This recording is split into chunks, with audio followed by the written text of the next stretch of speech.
दोस्तों, झारखंड के पहले चरण का मतदान हो गया है। महाराष्ट्र में मतदान होना है, मगर राजनीति तेजी से गरमा रही है। दोस्तों, आज आपके सामने राजनीति से जुड़ी 3 बड़ी खबरें। आखिर राहुल गांधी के हेलीकॉप्टर को क्यों रोका गया? झारखंड में क्या इसके पीछे बीजेपी और चुनाव आयोग की साजिश है? आखिर मुंबई के शिवाजी नगर पार्क में प्रधानमंत्री नरेंद्र मोदी की रैली में कोई पहुंचा ही नहीं। और महाराष्ट्र के अंदर भारतीय जनता पार्टी गठबंधन के अंदर जिस तरह से जख्म पैजार हो रही है, जिस तरह से देवेंद्र फडणवीस और अजित पवार एक दूसरे के खिलाफ बयान दे रहे हैं, दोस्तों ये बहुत हास्यास्पद हो गया है। मगर सबसे पहले मैं आपका ध्यान खींचना चाहूंगी झारखंड के अंदर क्या हालत है। दोस्तों, ये वीडियो आप देख सकते हैं, राहुल गांधी हेलीकॉप्टर के अंदर बैठे हुए हैं। बताया यह भी जा रहा है कि एटीसी ने, ट्रैफिक कंट्रोल ने राहुल गांधी को क्लियरेंस नहीं दी, लिहाजा वो बैठे हुए हैं। दोस्तों, क्योंकि ये मुद्दा बहुत बड़ा बन गया है, कांग्रेस आरोप लगा रही है कि प्रधानमंत्री नरेंद्र मोदी की रैली की वजह से राहुल गांधी के हेलीकॉप्टर को टेक ऑफ की इजाजत नहीं मिली। मैं आपसे एक सवाल पूछना चाहती हूँ, आपने ऐसा नजारा कभी देखा कि एटीसी ने राहुल गांधी को टेक ऑफ की अनुमति नहीं दी, यानी कि राहुल गांधी दूसरी जगह जाकर रैली नहीं कर पाएंगे? ये देखिए वीडियो, फिर मैं उसकी चर्चा करती हूँ।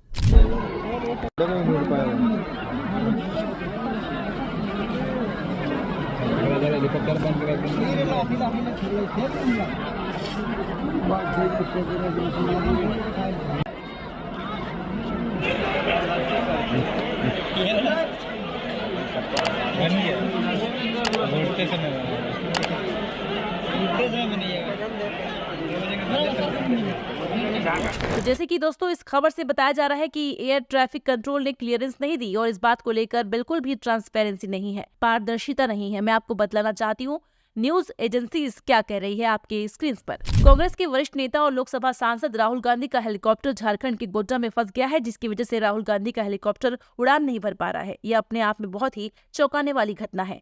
दरअसल बताया जा रहा है कि राहुल गांधी के हेलीकॉप्टर क्लियरेंस न मिलने के कारण राहुल गांधी का हेलीकॉप्टर आधे घंटे से ज्यादा समय तक खड़ा रहा।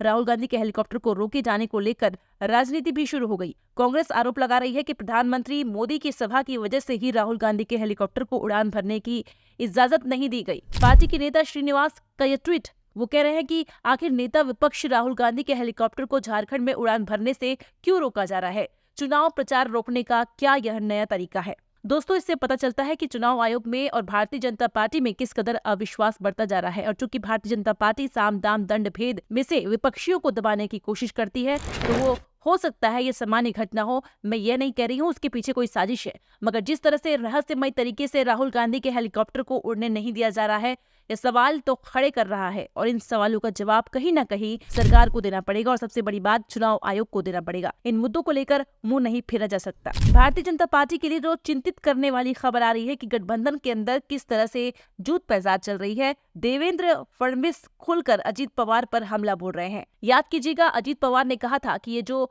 बटेंगे तो कटेंगे का नारा है वह महाराष्ट्र में नहीं चलने वाला है। कोणी काही बोललं तर त्या सगळ्याचं आम्ही समर्थन करत नाही। कोणी म्हणलं म्हणजे बटेंगे कटेंगे अजिबात चालणार नाही महाराष्ट्रात, ते तिकडे नॉर्थ मध्ये, महाराष्ट्रात नाही। इसके जवाब में देवेंद्र फडणवीस कह रहे हैं कि अजित पवार ये जो सो कॉल्ड धर्मनिरपेक्ष पार्टियां हैं, इनके साथ लंबे अरसे तक रहे हैं, लिहाजा इन्हें कुछ नहीं पता। जिस वीडियो का हवाला कांग्रेस का प्रचार तंत्र दे रहा है, ये वीडियो को देखिए। एक स्टेट के चीफ मिनिस्टर आते हैं और वो बोल देते हैं बटेंगे कटेंगे, तुरंत हमने बताया कि ये उत्तर प्रदेश नहीं है, नॉर्थ में ये चलता होगा। हमारे महाराष्ट्र में शिवशाहू फुले अम्बेडकर की विचारधाराओं से महाराष्ट्र चलता है।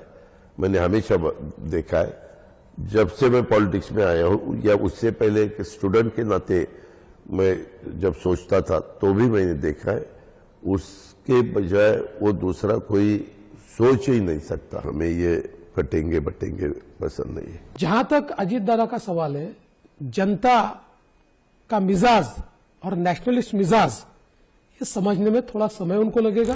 दोस्तों, मैं विस्तार से आपको बतलाना चाहती हूँ कि देवेंद्र फडणवीस ने अजित पवार पर हमला बोलते हुए क्या कहा आपके स्क्रीन पर। देवेंद्र फडणवीस ने बटेंगे तो कटेंगे पर अजित पवार के बयानों का जवाब दिया है। देवेंद्र फडणवीस ने कहा कि दशकों तक अजित पवार ऐसी विचारधाराओं के साथ रहे हैं जो सेक्युलर और हिंदू विरोध है। खुद को धर्मनिरपेक्ष कहने वालों में कोई वास्तविक धर्मनिरपेक्ष नहीं है। वे ऐसे लोगों के साथ रहे जिनके लिए हिंदुत्व का विरोध करना ही धर्मनिरपेक्षता है। तो मैं देवेंद्र फडणवीस को याद दिलाना चाहूंगा कि इन्हें अजित पवार के बारे में आपने क्या कहा था कि जिस दिन हम सत्ता में आएंगे अजित दादा चक्की पीसिंग एंड पीसिंग।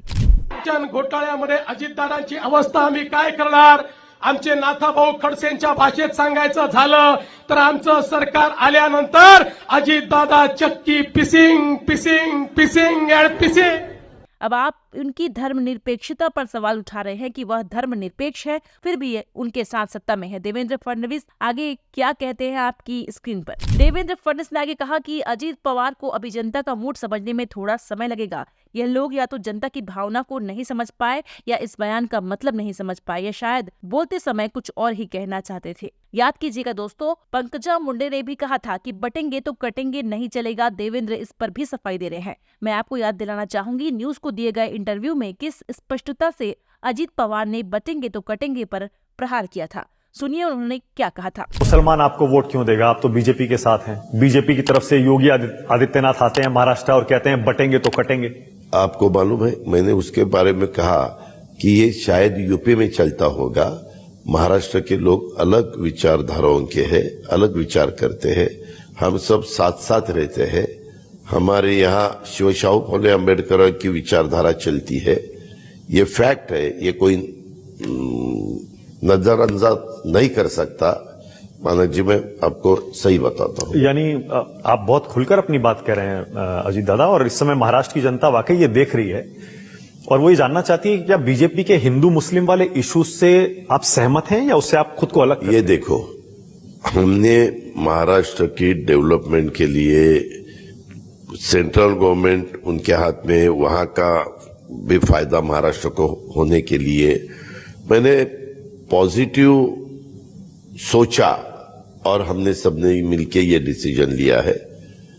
आप अभी सभी जगह देखते हैं कि हर एक पार्टी की विचारधारा अलग रहती है, तो भी कुछ न कुछ कारण ऐसा बन जाता है कि उनको कोई इशू जिसके ऊपर हमारी दो राय है, यानी आपकी राय अलग है, मेरी राय अलग है, वो इशू हम थोड़ा सा साइड को रखते हैं और जिनको दोनों को तीनों को भी जो चलता है वो इशू को साथ लेके हम कॉमन मिनिमम प्रोग्राम जैसे होता है। कॉमन मिनिमम को प्रोग्राम के जैसे काम। और बात यहाँ नहीं रुकी थी। अपनी तमाम सभाओं में उन्होंने ऐसा कहा और फिर मराठी में दिया गया उनका यह बयान कि यह बयानात यहाँ नहीं चलते। सुनिए। मुस्लिम समाजाला डोळ्यासमोर ठेवून त्यांनी हे वक्तव्य कुणी योगी आदित्यनाथ असं तुला कुणी सांगितलं मुस्लिम समाजाला? या बा, तू काहीतरी अजून त्याच्यात काड्या घालायचं काम करू नको। मी आपल्याला पत्रकार मित्रांनो, तुमच्या सगळ्यांच्या मार्फत महाराष्ट्राला सांगतो, महाराष्ट्र हा शिवशाहू फुले आंबेडकरांचा महाराष्ट्र आहे। तुम्ही इतर राज्यांची महाराष्ट्राची तुलना करू नका। महाराष्ट्रातल्या लोकांना हे अजिबात आवडत नाही। महाराष्ट्रातल्या लोकांनी सातत्याने जातीय सलोखा ठेवण्याचा प्रयत्न केलेला आहे आणि शिवशाहू फुले आंबेडकरांची विचारधारा ही सगळ्या 18 पगड जाती 12 बलुतेदारांना बरोबर घेऊन जाण्याची आहे। त्याच्यामुळं बाहेरचे लोक येतात, ते त्यांचा विचार करून त्या ठिकाणी बोलून जातात, परंतु महाराष्ट्राने हे कदापि मान्य केलेलं नाही। हा आजपर्यंतचा महाराष्ट्राच्या निवडणुकांचा इतिहास आहे। यानी कि एक तरह से कहा जा सकता है दोस्तों कि देवेंद्र फडणवीस और अजीत पवार खुल के एक दूसरे के सामने आ गए हैं। और मैं आपको बतला दूं, ये मतभेद यहाँ तक सीमित नहीं है। नवाब मलिक, उनकी बेटी सना मलिक, इन दोनों के चुनावी मैदान में उतरने की वजह से भी दोनों पार्टियों में जबरदस्त तनाव बना हुआ है। इनफैक्ट याद कीजिएगा किस तरह से भाजपा ने राज ठाकरे के बेटे का समर्थन किया था, मगर फिर अब यू टर्न मान लिया है और एक नाथ शिंदे की तरफ से जो व्यक्ति उतारे गए मैदान में अब उनका समर्थन कर रहे हैं। मैं आपका ध्यान खींचना चाहूंगी कि मुंबई के शिवाजी नगर पार्क में प्रधानमंत्री नरेंद्र मोदी की रैली में क्या हुआ। एक जमाने में महाराष्ट्र के अंदर प्रधानमंत्री नरेंद्र मोदी भाजपा का सबसे बड़ा ब्रांड हुआ करते थे। उत्तर प्रदेश में वह सबसे बड़ा ब्रांड हुआ करते थे। हरियाणा में वह सबसे बड़ा ब्रांड हुआ करते थे। मगर इन तीनों राज्यों में साफ तौर पर झटका दिखाई दे रहा है। याद कीजिएगा, प्रधानमंत्री ने हरियाणा में बमुश्किल 3 से 4 रैलियां की। भाजपा जीत तो गई, मगर प्रधानमंत्री की कृपा से नहीं। लोकसभा चुनावों में याद कीजिएगा बीजेपी को किस तरह से अखिलेश यादव और कांग्रेस के हाथों हार का सामना करना पड़ा। इनफैक्ट याद कीजिएगा CSDS का वो सर्वे जिसमें बात सामने उभर कर आई थी कि प्रधानमंत्री पद के लिए लोगों की पहली पसंद राहुल गांधी है। आप जानते हैं प्रधानमंत्री नरेंद्र मोदी बमुश्किल बनारस से जीते थे। आप यह भी जानते हैं कि फैजाबाद में भाजपा को हार का सामना करना पड़ा था। और अब मुंबई के शिवाजी नगर में उद्धव सेना दोस्तों एक वीडियो वायरल कर रहा है। प्रधानमंत्री की रैली है, 1 मिनट का वीडियो है दोस्तों। इस वीडियो में देखिए प्रधानमंत्री की रैली है, नील बटे सन्नाटा खाली है कुर्सियां। और प्रधानमंत्री की रैली में आप जानते हैं कि बसों में भर भर के लोगों को लाया जाता है, मगर लोग नदारद। इस वीडियो को देखिए क्योंकि इसे उद्धव सेना एक बड़े हथियार के तौर पर इस्तेमाल कर रही है। कहूंगा कि मेरी चुनावी सभा कम है, आज तो मैं महायुति की सरकार जब बनेगी, नतीजे आने के 7-10 दिन में मैं उस महायुति की सरकार की शपथ समारोह का आपको निमंत्रण देने के लिए आया हूं।